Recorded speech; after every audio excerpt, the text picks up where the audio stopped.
इतना हैंडसम होना रूल्स के खिलाफ है। उसके चेहरे को देखने के बजाय सब लोग उसकी टांगों को देख रहे थे। अर्पिता को अजीब महसूस होने लगा और उसने जल्दी से खुद को सीधा कर लिया। उसकी लंबी टांगे शायद पूरी दुनिया भर में फेमस होती, लेकिन संजय उसे फिर भी छोटी टांगे कहकर बुला रहा था। बहुत जल्दी सबके चेहरे के एक्सप्रेशन बदल गए। उन सब की आंखों में अजीब आतुरता देखी जा सकती थी। अर्पिता ने अपना सिर उठाया, अपने हाथों की घड़ी बनाकर वो संजय की ओर देखने लगी। लोगों के पास आंखें थी और वो ये देख सकते थे कि अर्पिता की टांगे छोटी नहीं थी। संजय अपने हैंडसम चेहरे पर बिना कोई एक्सप्रेशन लिए एंट्रेंस के पास खड़ा हुआ था। उसकी गहरी आंखें कार के पास में खड़े इंसान को देख सकती थी, जो उसे छोटी टांगे कहने के बाद अपनी बॉडी को सही करने में लगी हुई थी। उसके चेहरे पर हल्की सी मुस्कान आ गई। अगली पर जब उसने अपने पास में खड़े आदमियों के चेहरे पर वो गलत निगाहें देखी, तो उसके चेहरे पर वही रूड एक्सप्रेशन आ गया। क्या तुम अब भी अंदर नहीं आओगी? संजय ने अर्पिता से कहा। अर्पिता सब कुछ भुलाकर आगे जाने लगी। वो जल्दी में संजय की ओर भागी और उसके पास जाकर रुक गई। ओके, अब हम अंदर चल सकते हैं। अर्पिता ने जब ये कहा, संजय अंदर की ओर नहीं गया। उल्टा वो अपनी नजरें झुकाकर अर्पिता की ओर देखने लगा। अर्पिता लड़कियों में लंबी मानी जाती थी, लेकिन वो संजय के कंधों तक ही आती थी। उसे देखने के लिए उसे अपना सिर उठाकर उसे नजरें मिलानी होती थी। अर्पिता को पछतावा होने लगा कि आज उसने अपनी हील्स क्यों नहीं पहनी। हाइट के मामले में तो वो संजय से हार चुकी थी। अर्पिता अपनी सोच में ही थी कि संजय ने उसके कान के पास आकर कहा, अगर तुम चाहती हो कि मैं तुम्हें फिर से छोटी टांगे कहकर ना बुलाऊं, तो चुपचाप मेरे पीछे पीछे चलो। उसकी आवाज सुनने में बहुत अच्छी थी। जब संजय उसके इतने करीब खड़ा था, वो संजय के परफ्यूम को अच्छी तरह महसूस कर पा रही थी। उसका हैंडसम चेहरा किसी भी देश में बवाल मचा सकता था और लोगों की जिंदगी बर्बाद कर सकता था। उसके हैंडसम चेहरे के सामने कोई भी हार जाता। अर्पिता अपने ख्यालों से बाहर आई ही थी कि संजय उसकी ओर देखकर मुस्कुराने लगा। वो कुछ कहना चाहती थी, लेकिन उसे कहने का मौका ही नहीं मिला। इतना हैंडसम होना तो रूल्स के खिलाफ है। उनके आसपास मौजूद लोगों को नहीं समझ आ रहा था कि वो क्या बात कर रहे हैं, और उनके बॉस भी कभी किसी औरत के इतने नजदीक नहीं जाते थे, और आज वो खुद होकर किसी औरत के इतने करीब गए। सारे लोग उन्हें हैरानी से देख रहे थे। संजय ने जैसे ही अपने आसपास खड़े लोगों के चेहरे पर वो हैरानी देखी, वो वापस अपने पुराने अंदाज में आ गया। उसकी आंखें फिर से उतनी ही गहरी लगने लगी और वो आगे चलने लगा। अपनी बची कुची इज्जत को बचाने के लिए अर्पिता बड़े बड़े कदम लेकर उसके पीछे चलने लगी। अर्पिता ने संजय से थोड़ा डिस्टेंस मेंटेन किया हुआ था। वो बार बार सोच रही थी कि काश उसने हील्स पहनी होती तो वो संजय को बता पाती कि वो कितनी लंबी है। उसे तो पता भी नहीं चला कि संजय के ऑफिस में मौजूद लोग अभी तक यही सोच में थे कि कोई औरत उनके बॉस के इतने करीब गई और बॉस को गुस्सा तक नहीं आया। प्रेसिडेंट के ऑफिस के अंदर संजय अनन्या को अपने केबिन में छोड़कर एक इमरजेंसी मीटिंग के लिए चला गया। अर्पिता उस रूम में अकेली ही थी। वो केबिन को देखने से खुद को रोक नहीं पाई। संजय का केबिन सिंपल, प्रोफेशनल और ब्लैक एंड व्हाइट स्टाइल का था। हालांकि उसके केबिन के एक कोने में बहुत सारे खिलौने थे जो ज्यादातर पिंक कलर के थे। ऐसा लग रहा था कि अनन्या वहां अक्सर आया करती थी। अर्पिता के पेट से आवाज आने लगी। उसे ध्यान आया कि दोपहर हो चुकी है और उसने सुबह से कुछ नहीं खाया था। अनन्या भी बहुत जल्दी उठने वाली थी। अर्पिता को अनन्या के लिए कुछ न कुछ तो बनाना होगा जिसे वो खा सके।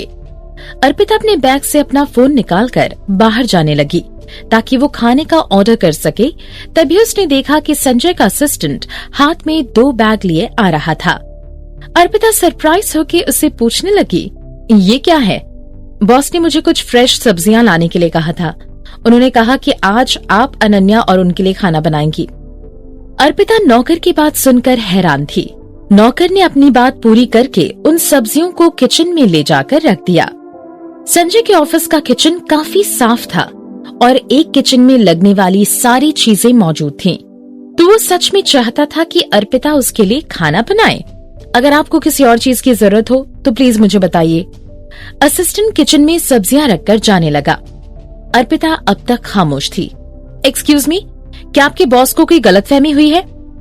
मुझे नहीं पता मिस अर्पिता, बॉस ने कहा है कि इस खाने से आपकी 3 महीने की सैलरी भी जुड़ी हुई है।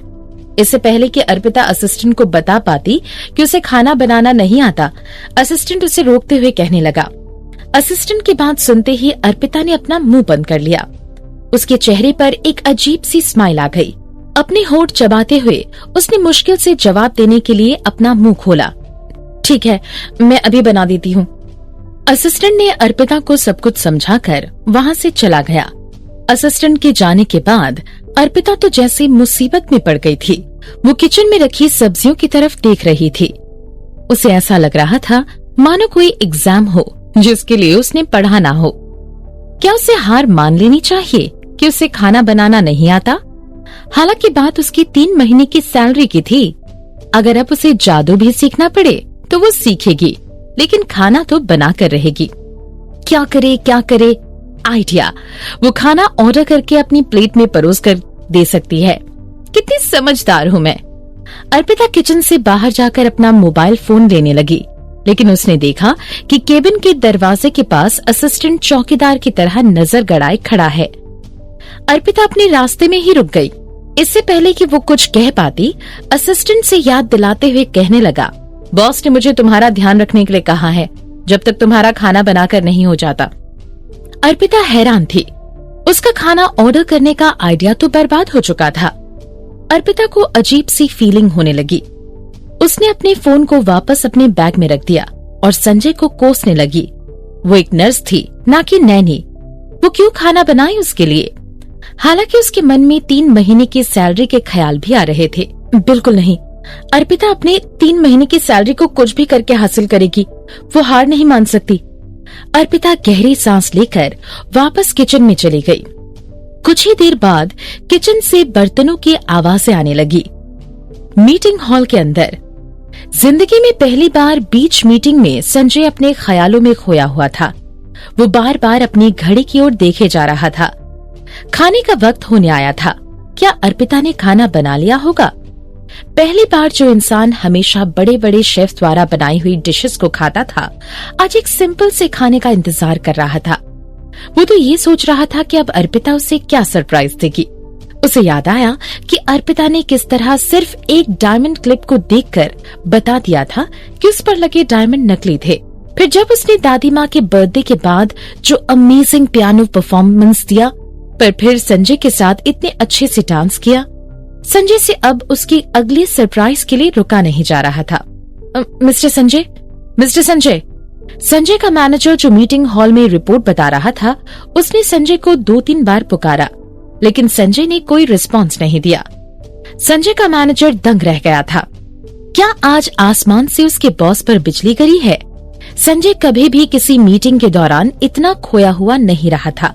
बहुत जल्द संजय को समझ आया और उसने अपनी आईब्रो को करते हुए मीटिंग को आगे बढ़ाने के लिए कहा, मीटिंग यही खत्म होती है, डिसमिस। इससे पहले कि कोई कुछ कह पाता, वो मीटिंग हॉल से बाहर जा चुका था। बिना कहीं रुके वो सीधा अपने ऑफिस में चला गया। मिस्टर संजय, अगली मीटिंग के लिए इतना समय बाकी है और भी दूसरे डॉक्यूमेंट्स हैं जिन पर तुरंत आपके सिग्नेचर चाहिए। मीटिंग में मौजूद सेक्रेटरी जल्दी जल्दी संजय के पीछे भागते हुए उसे कहने लगी। संजय रुका और उन डॉक्यूमेंट की तरफ देखने लगा। जल्दी जल्दी उन्हें साइन करके वो वहाँ से चला गया। डॉक्यूमेंट को सेक्रेटरी के हाथ में देते हुए वो सीधा ऑफिस की ओर गया और ऑफिस का दरवाजा खोलने लगा।